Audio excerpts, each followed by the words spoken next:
تفسیر ضیاء القرآن جلد نمبر 5 30واں پارہ تعارف سورۃ الزلزال۔ بسم اللہ الرحمن الرحیم۔ نام، اسے سورہ اذا زلزلت اور سورہ زلزلہ بھی کہتے ہیں۔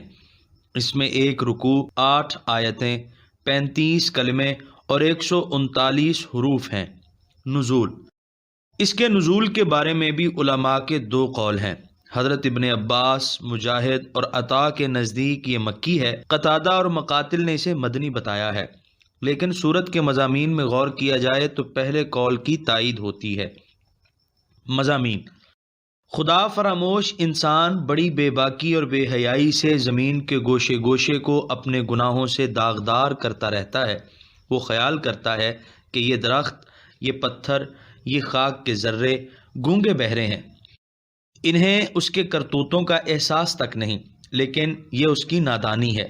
جب قیامت کے جھٹکوں سے کرۂ زمین پھٹ جائے گا، اس میں چھپی ہوئی سب چیزیں آشکارا ہو جائیں گی، اس وقت زمین کے وہ درخت جن کی گھنی چھاؤں میں وہ داد عیش دیتا رہا،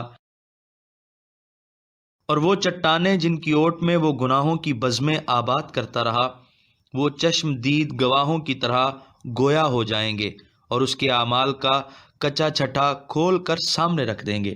اس وقت اس کی آنکھ کھلے گی لیکن بے سود۔ اس وقت لوگ گروہ در گروہ پیش کیے جائیں گے، ہر شخص کی ہر چھوٹی بڑی نیکی کا اجر اسے ملے گا، اسی طرح ہر شخص کی ہر چھوٹی بڑی برائی کا نتیجہ بھی اسے دیکھنا پڑے گا۔